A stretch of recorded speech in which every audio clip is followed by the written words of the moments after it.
dar gracias por la invitación. Andalucía tiene un significado muy especial para nosotros. Como algunos sabéis, durante 2 años estuve colaborando con una iglesia en Sevilla, y hace más de 40 años, y Andalucía robó mi corazón. Y muchas veces cuando personas en Cataluña me preguntan: ¿y tú dónde estás? Digo, soy sevillano de pura cepa. No les convenzo a muchos, pero por lo menos intento mostrar un cariño muy especial para Andalucía. Así, gracias por la invitación, y también traigo saludos de la iglesia en Salou, y sé que voy a llevar vuestros saludos. Dime una cosa, ¿a qué hora termino? Cuando terminas de Ya, hablar. esto es peligroso. No. Normalmente termináis a la 1:30. No, normalmente, aquí en la iglesia. ¿Alguien quiere darme una orientación? Esta iglesia es anormal. Sí, no voy a decir que no, pero normalmente a la 1:30. Sí, vale, normalmente vale. ¿Queréis abrir vuestras Biblias? Me gustaría centrar nuestro pensamiento esta mañana en Lucas capítulo 24. Y en una forma especial en lo que ocurrió en el camino hacia Emaús. Pero voy a decir algunas cosas de antes y algunas cosas después, que espero que sea de ayuda. Entonces, Lucas, vamos a empezar a leer desde capítulo 23, y vamos a empezar a leer desde el versículo 54. ¿Vale? Lucas 23, 54. Ya estamos hablando del viernes. Era día de la preparación y estaba para comenzar el día de reposo, que sería el sábado. Las mujeres que habían venido con él, con Jesús, desde Galilea, siguieron también y vieron el sepulcro y cómo fue puesto su cuerpo. Tenemos que fijarnos con los detalles que los 4 evangelios mencionan. Vieron el sepulcro, por lo tanto, el domingo por la mañana no se equivocaron de sepulcro cuando fueron para buscar a Jesús. Y cómo fue puesto su cuerpo. Bien, podemos tener este detalle. Y vueltas prepararon, esas son las mujeres, especias aromáticas y ungüentos, y descansaron el día de reposo conforme al mandamiento. Entonces, el día de reposo, como sabéis, para los judíos, empieza a las 6 de la tarde y termina 6 de la tarde. Por lo tanto, todo esto ocurrió de la sepultura, habrá ocurrido antes de las 6 de la tarde el viernes. Puesto que encontramos en otro evangelio que compraron estas especias, entonces o lo hicieron antes, casi rayando la hora de 6 de la tarde del viernes, o el 6 de la tarde del sábado, que ya habrá terminado las 24 horas del día. Pero sí podemos tener presente esta cuestión de las especias aromáticas. Versículo 1 del capítulo 24. El primer día de la semana, muy de mañana, vinieron estas mujeres al sepulcro, trayendo las especias aromáticas que habían preparado, y algunas otras mujeres con ellas. Tenemos que ir mirando los otros evangelios para saber quiénes eran. Y dice, y hallaron removida la piedra del sepulcro, y entrando, no hallaron el cuerpo del Señor Jesús. Aconteció que estando ellas perplejas por esto, aquí se pararon junto a ellas 2 varones con vestiduras resplandecientes. Como tuvieron temor y bajaron el rostro a tierra, les dijeron: ¿por qué buscáis entre los muertos al que vive? No está aquí, sino que ha resucitado. Acordaos de lo que os habló cuando aún estaba en Galilea, diciendo: es necesario que el Hijo del Hombre sea entregado en manos de hombres pecadores, y que sea crucificado y resucite al tercer día. ¿se acuerdan? Fue sepultado el viernes y para los judíos parte de un día es como todo un día. Entonces, viernes era un día, sábado ya ha pasado, y entonces el domingo ya es el tercer día. Ahora dice que había dos varones con vestiduras resplandecientes. En otros evangelios habla de uno. No es ninguna contradicción. Es simplemente que según la mentalidad hebrea, si hay dos, pero solamente uno habla, entonces pueden interpretarlo como una persona, como representando al otro, o los dos. En este caso se trata de dos personas y uno habla. Entonces, versículo 8, entonces ellas se acordaron de sus palabras y volviendo del sepulcro dieron nuevas de todas estas cosas a los 11 y a todos los demás. Eran María Magdalena y Juana y María, madre de Jacobo, y las demás con ellas, sin mencionar, quienes dijeron estas cosas a los apóstoles. Mas a ellos les parecía locura las palabras de ellas, y no las creían. Pero levantándose Pedro, corrió al sepulcro, y cuando miró dentro, vio los lienzos solos. Y se fue a casa, maravillándose de lo que había sucedido. Todavía no hemos llegado al camino de Emaús, pero permítame explicar esta cuestión de los lienzos solos y toda esta cuestión de las especias. Si queréis mirar, teniendo un dedo en Lucas, mirar Juan capítulo 19. Juan capítulo 19. Por esta razón podemos dar tantas gracias al Señor por los 4 evangelios, porque al ir estudiando los 4 podemos tener una visión más completa. Juan capítulo 19, versículo 39, ahora otra vez, el viernes, también Nicodemo, el que antes había visitado a Jesús de noche, vino trayendo un compuesto de mirra y de aloes como 100 libras. Ahora, cada libra para nosotros pesaba 327,5 gramos. Entonces, 100 libras, saca el iPhone para hacer un cálculo, se trata de un poco más de 32 kilos. 32 kilos de especias aromáticas. Entonces, si las mujeres vieron esto, porque van a casa para preparar más especias aromáticas, con 32 ya es más que suficiente, ¿no? Pero es lógico, fueron los hombres que lo hicieron, entonces las mujeres siempre lo terminan y haciéndolo bien. Entonces, seguimos, versículo 40 de Juan capítulo 19, pero intentad poneros imaginad la escena. Tomaron pues el cuerpo de Jesús y lo envolvieron en lienzos con especias aromáticas, según es costumbre sepultar entre los judíos. Frase muy importante. Según es costumbre sepultar entre los judíos. ¿Qué es lo que hacían? Pues entonces, con estos lienzos, que sería un trozo de tela más o menos de esta anchura, donde iban envolviendo el cuerpo, según es costumbre sepultar entre los judíos, y entonces mezclando estas especias aromáticas, y entonces formando en sí como si fuera una momia, ¿vale? Alrededor del cuerpo de Jesús. Versículo 41. Y en el lugar donde había sido crucificado había un huerto, en el huerto un sepulcro nuevo, en el cual aún no había sido puesto ninguno, que fue muy importante porque iba a ser, digamos, el primer inquilino, y solamente lo utilizó durante 3 días. Pero la cuestión es que iba a ser importante esto para que las otras personas podrían entrar, porque así no hubiera sido considerado como un lugar inmundo, un lugar donde ellos no podrían entrar.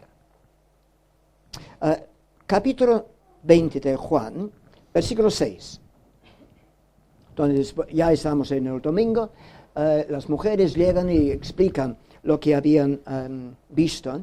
Entonces, Simón, Pedro y Juan van corriendo. Nos dice que el otro discípulo, o sea, Juan, llegó primero, versículo 5, y bajándose a mirar, vio los lienzos puestos allí, pero no entró. Luego llegó Simón Pedro tras él, entró en el sepulcro y vio los lienzos puestos allí y el sudario que había estado sobre la cabeza de Jesús, no puesto con los lienzos, sino enrollado o colapsado en un lugar aparte. Imaginad la escena. Llegan al sepulcro, ven evidentemente la forma del cuerpo de Jesús, como una momia, pero el sudario, el pañuelo que había puesto sobre la cabeza, aplastado, colapsado. Entonces, ¿qué es lo que hizo Simón Pedro? Vio los lienzos puestos allí. Entonces nos dice, versículo 8, entonces entró también el otro discípulo, que había venido primero al sepulcro, y vio y creyó. ¿Qué es lo que había creído? La resurrección. Da la impresión que más tarde realmente no habían entendido todo eso. ¿Qué es lo que pasó? Imaginad la escena. Entran en el sepulcro, ven la forma del cuerpo, el sudario colapsado, para que entonces podían mirar dentro y ver de que no hay nada. El cuerpo había esfumado. Entonces habían creído de que las mujeres tenían razón, que no estaba ahí. Seguimos con Lucas 24. Entonces, levantándose Pedro, corrió, versículo 12, corrió al sepulcro y cuando miró dentro vio los lienzos solos. Ahora tiene un nuevo significado, ¿no?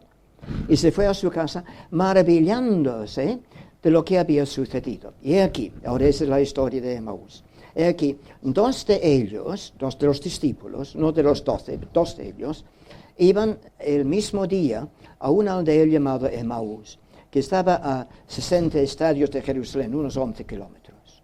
Entonces ahora, Lucas nos presenta un cuadro fabuloso.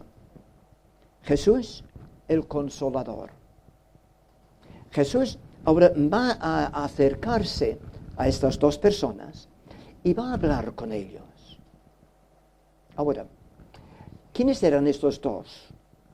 Pues en un momento dado, versículo 18, vamos a ver el nombre de uno, pero no nos da el nombre de la otra persona. Vamos a seguir leyendo, a ver si captamos algo. Iban hablando entre sí de todas aquellas cosas que habían sucedido. Sucedió que mientras hablaban y discutían entre sí, Jesús mismo, no otra persona, Jesús mismo, se acercó y caminaba con ellos. ¿No es eso tremendo? Estaban con un problema tremendo, una decepción tremenda, una tristeza que no se podía explicar. Y Jesús mismo se acercó, caminaba con ellos. Iba a ir compartiendo su dolor. Jesús el Consolador. Vamos a seguir. Mas los ojos de ellos estaban velados para que no le reconociesen. No creo que signifique que Jesús se presentó en otra forma. Simplemente que estaban tan abrumados con su propia tristeza de que no podían reconocer a nadie. No estaban en un sentido interesado en nadie. Estaban tan bajo una nube tan negra de que no podían pensar en nadie más. Y mucho menos pensar que el Señor estaba con ellos. Versículo 17. Les dijo, y entonces aquí encontramos la primera de 6 preguntas de Jesús en este capítulo. ¿Qué prácticas, qué conversaciones son estas que tenéis entre vosotros mientras camináis? ¿Y por qué estáis tristes? No sé si alguien aquí esta mañana está triste. vamos a notar lo que dice el Señor. Él se acerca, Él mismo, camina con nosotros. Pregunta, ¿por qué estáis tristes? Respondiendo uno de ellos, que se llama Cleofás. Vale, ya tenemos nombre de uno, pero no tenemos el nombre de la otra persona. Lo único que sabemos, que según Juan 19, versículo 25, su mujer se llamaba María. Entonces, cuando llego al cielo voy a preguntar. Pero voy a sugerir de que tenemos una de dos posibilidades. 2 hombres, 2 discípulos de Jesús, o el matrimonio. Entonces, puesto que hay las 2 opciones, vamos a tomar, digamos, la bendición de los 2. Y vamos a pensar por un momento que se trata de un matrimonio. Un matrimonio que había tenido una decepción tremenda, tal como vamos a ver en un momento, y el Señor camina con ellos, no los abandona. El Señor podía haberlo hecho. Había dicho durante su ministerio muchas veces que iba a ir a la cruz y iba a resucitar. El Señor podía haber dicho, estoy harto de vosotros. Pero no, va caminando con ellos. Versículo 18. Entonces, respondiendo uno de ellos, que se llamaba Cleofás, le dijo, ¿eres tú el único forastero en Jerusalén que no has sabido las cosas que en ella han acontecido en estos días? Entonces él les dijo, tercera pregunta, ¿qué cosas? Qué bonito es que el Señor quiere oír de nosotros. Quiere que vayamos hablando, quiere que vayamos explicando de nuestras cosas. Y ellos dijeron de Jesús Nazareno, que fue varón profeta, poderoso en obra y en palabra delante de Dios, de todo el pueblo, y cómo le entregaron los principales sacerdotes y nuestros gobernantes a sentencia de muerte, y le crucificaron. Pero nosotros esperábamos. Entonces ahora van explicando no solamente una serie de hechos, sino también el sentir dentro. O sea, como Esther decía el otro día, ahora es la comunicación al tercer nivel. Pero nosotros esperábamos. Y yo no sé si durante un tiempo has estado orando al Señor, pidiéndole una cosa muy concreta. Y parece que el Señor no contesta. Nosotros esperábamos. Seguimos. Nosotros esperábamos que Él era el que había de redimir a Israel. Y ahora, además de todo esto, entonces dice 2 cosas. Hoy es el tercer día que esto ha acontecido. Y no habían añadido 2 más 2 son 4. Bueno, más o menos, ¿no? 2 más 2 son 4. No habían entendido de que al hablar de tercer día, no sonó una campana. Versículo 22. Aunque también nos han asombrado algunas mujeres de entre nosotros, las que antes del día fueron al sepulcro, y como no hallaron su cuerpo, vinieron diciendo que también habían visto visión de ángeles, quienes dijeron que Él vive. Y fueron algunos de los nuestros al sepulcro, y hallaron así como las mujeres habían dicho, pero a Él no le vieron. O sea, habla de que Pedro y Juan habían ido al sepulcro, pero no dice que ellos habían regresado diciendo, ¡han resucitado! No, habían creído de que el cuerpo no estaba ahí. Pero todas esas implicaciones, seguramente había una confusión tremenda en sus mentes. Entonces, Jesús el Consolador se acerca, va caminando con ellos, les pregunta, quiere escucharles, quiere que ellos vayan hablando. Y el Señor está ahí, no les había abandonado. El Señor no te ha abandonado, está al lado tuyo. Segunda imagen, a partir del versículo 25, Jesús el Maestro, no solamente el Consolador, sino Él va a enseñarles. Entonces Él les dijo, oh insensatos y tardos de corazón, para creer todo lo que los profetas han dicho. Quisiera subrayar la palabra creer. No es que dice, oh insensatos y tardos de corazón, para entender todo lo que los profetas han dicho. No, esto no es la palabra. Hay tantas cosas en las Escrituras que no entendemos, ¿verdad? Pero, ¿cuál es nuestra actitud frente a la Escritura? Yo no lo entiendo, pero tengo mi fe y confianza en ti. Había un escritor americano, Mark Twain, que dijo, no me preocupa las cosas que no entiendo de la Biblia. Me preocupa lo que sí entiendo. Me parece que eso es lo que tiene que ser nuestra actitud. Hay muchas cosas que no entendemos. Bueno, vale, ya tenemos tiempo. Tenemos toda la eternidad para ir aprendiendo. Pero me parece que la actitud aquí es creer. Decir, Señor, aunque no lo entiendo, tú lo has dicho y esto me basta. Estás al lado mío. Versículo 26. Entonces, aquí tenemos la cuarta pregunta. No era necesario que el Cristo padeciera estas cosas y entrar en su gloria. Y comenzando desde Moisés y siguiendo por todos los profetas, les declaraba en todas las Escrituras lo que de él decían. Oh, tenía que haber sido fabuloso aquellos 11 kilómetros, ¿no? Ir escuchando al maestro, no solamente hablar de distintas parábolas y esto y lo otro, sino ir explicando el Antiguo Testamento. Ahora, permítame decir algo entre paréntesis aquí. A veces como creyentes tenemos la tendencia de prestar atención al Nuevo Testamento y a olvidar el Antiguo Testamento. No. Pablo dijo a Timoteo, toda la Escritura es inspirada por Dios y útil. Entonces, no olvides el Antiguo Testamento y no te centres simplemente en los Salmos.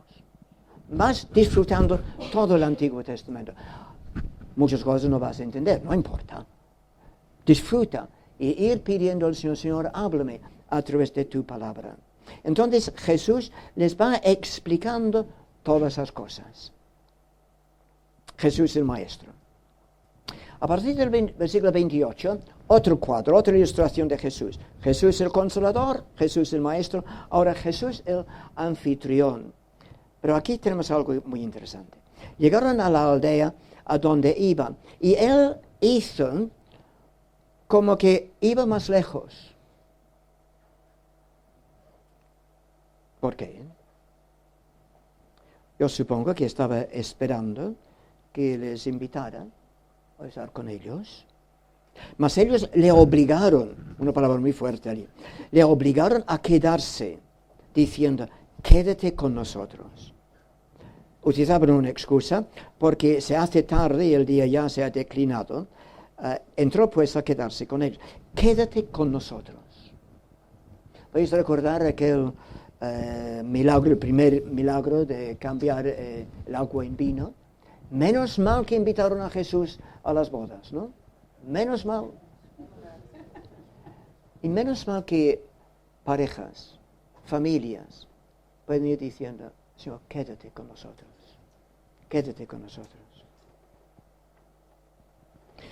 Entró pues a quedarse con ellos, versículo 30.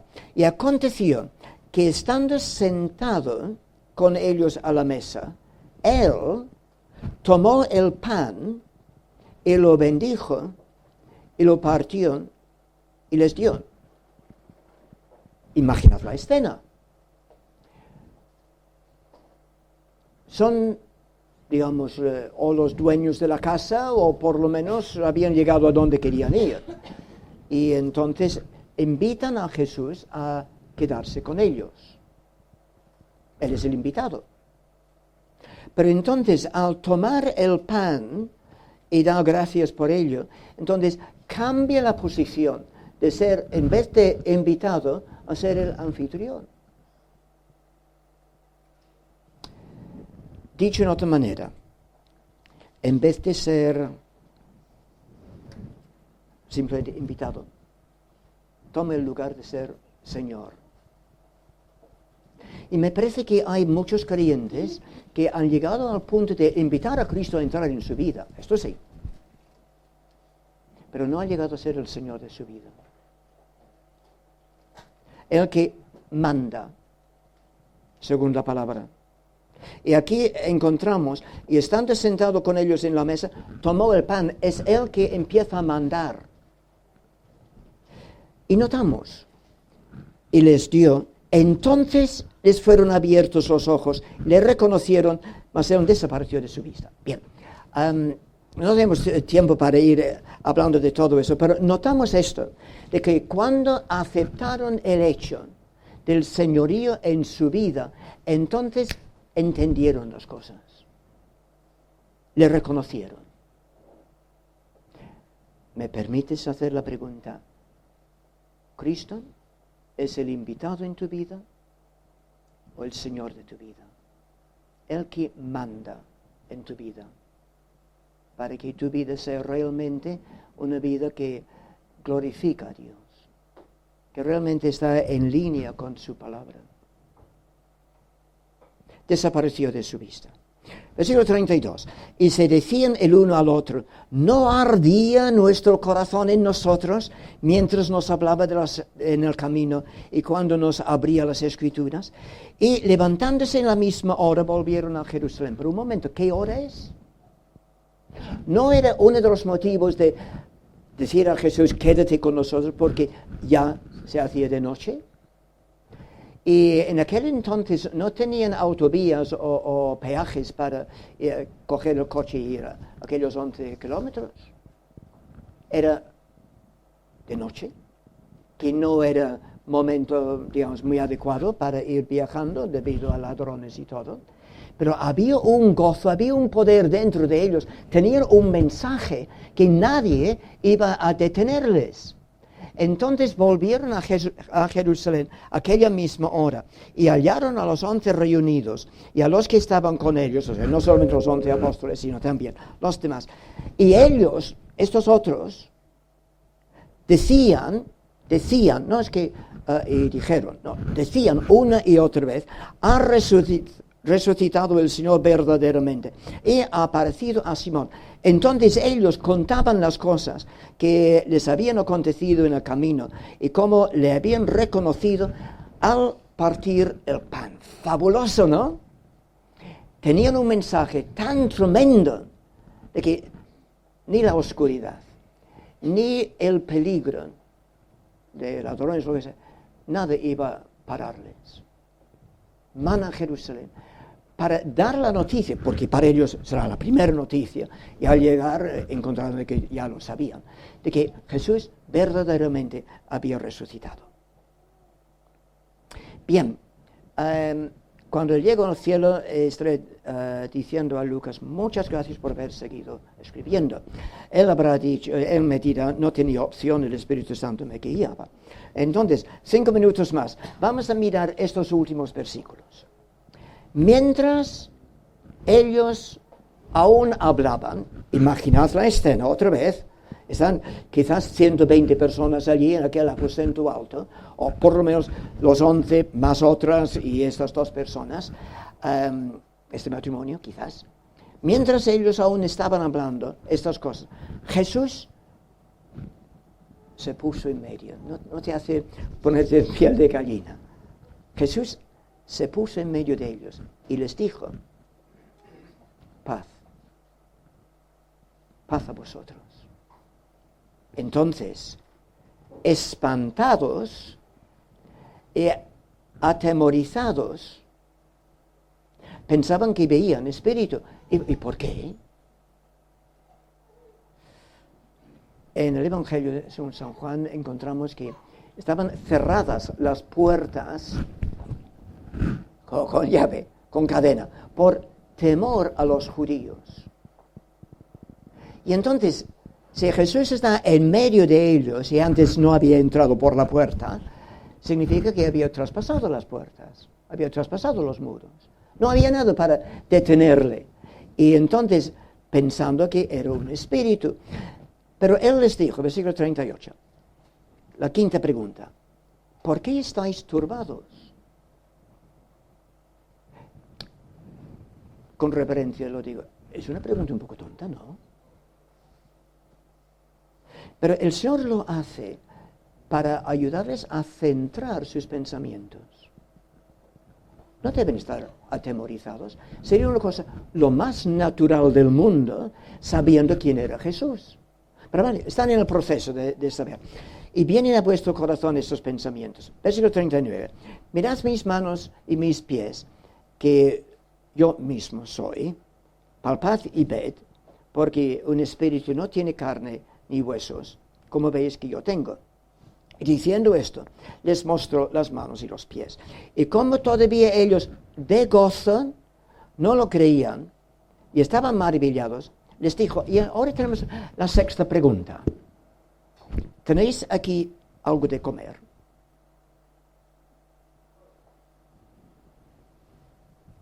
Imaginad la escena. ¿Y por qué hace esta pregunta? ¿Tenéis aquí algo de comer? Hombre, es lógico, ¿no? Después de 3 días de ayuno tendrá hambre, ¿no? ¿Es esta la razón? Estáis dudando, ¿no?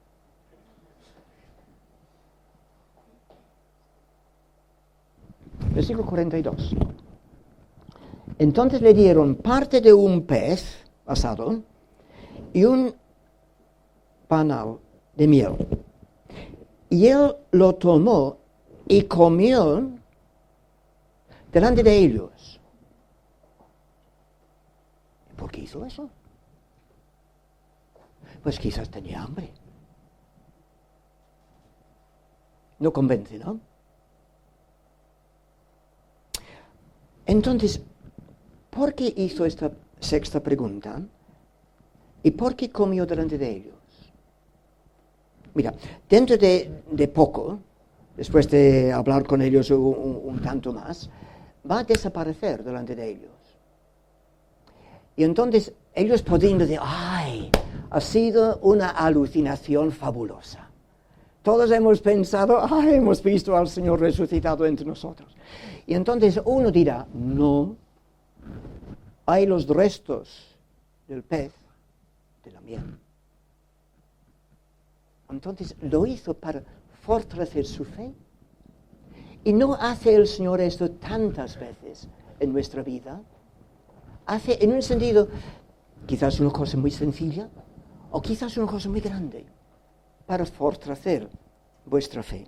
Mira, quiero volver al principio, al versículo 2, y hablar de solamente una cosa. Y hallaron, bueno, sí, me van a echar. Versículo 2. Y hallaron removida la piedra del sepulcro. En Mateo capítulo 28 encontramos que las mujeres, trayendo esas especias, se acuerdan de todo eso, que iban a completar el trabajo de los hombres. Que entonces, mientras van, alguien hace una pregunta, oye, ¿y quién va a remover la piedra? ¿Y por qué era tan problemático? Pues una cosa muy sencilla. La piedra era como un disco que tapaba la boca del sepulcro, que era, como nos ha dicho, una cueva. Entonces, esta piedra en forma de disco lo tapaban la puerta. Y estaba al final de una pendiente, ¿vale? Entonces, antes de sepultar a alguien, la piedra redonda está arriba. Y entonces, cuando ya han entrado el cuerpo, entonces hacen rodar la piedra delante y entonces se pone delante del sepulcro, delante de la puerta. O una piedra que podía pesar entre 2 y 3 toneladas. Y entonces ellas dicen, oye, ¿y quién va a remover la piedra? Es evidente de lo que encontramos en Mateo, de que ellas no sabían nada de los soldados que estaban delante. Esto también es lo que encontramos, que Mateo lo va rellenando a lo largo del capítulo 28. Pero la cuestión es la pregunta, ¿quién removerá la piedra? Hace unos años hubo un escritor, periodista, que se llamaba Frank Morison, y él decidió que estaba harto de estos cristianos, que iba a escribir un libro demostrando la falsedad de la fe cristiana. Y entonces empezó a estudiar e investigar por todas partes. Y 5 años más tarde escribió su libro. Es que había visto de que la cosa más importante en la fe evangélica o fe cristiana era la cuestión de la resurrección de Cristo. Entonces, cuando se dio cuenta de eso, entonces va a ir demostrando de que no era verdad. Pero después de 5 años escribió su libro y en el prólogo habla del libro que no se pudo escribir. Porque al ir investigando llegó a la profunda convicción de la resurrección de Cristo. Y ojalá que esto puede ser algo para nosotros también. Porque algunos han dicho de que lo que ocurrió con Cristo era que realmente no murió, aunque es una tontería porque los romanos aseguraron esto, porque decían de que en el sepulcro más bien frío, entonces se volvió en sí y entonces removió la piedra y salió.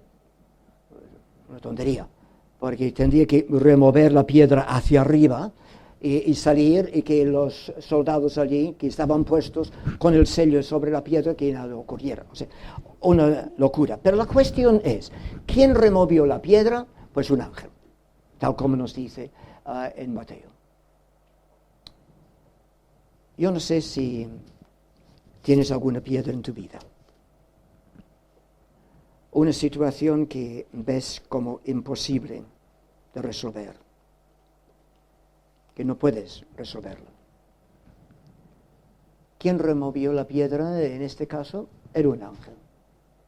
¿Quién va a ir removiendo piedras en tu vida?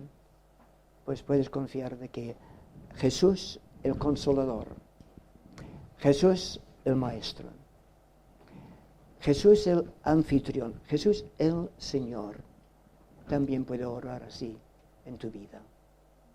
Vamos a orar. Y antes de orar yo en voz alta, ¿quieres decir algo al Señor en el secreto de tu corazón? Sea lo que sea. Quizás has conocido al Señor como el invitado en tu vida, pero no es el Señor de tu vida. Entonces, en este domingo de resurrección, porque no olvides que sea el Señor de tu vida, diciendo que lo obedecerás en todo. O quizás como matrimonio o como persona individual, nunca le has dicho, Señor, quédate con nosotros, quédate conmigo. O quizás has estado pensando que estás solo. Quizás tienes que decir, Señor, perdóname, que se me había olvidado que estás tú andando conmigo. Sea lo que sea, di algo al Señor en el secreto de tu corazón.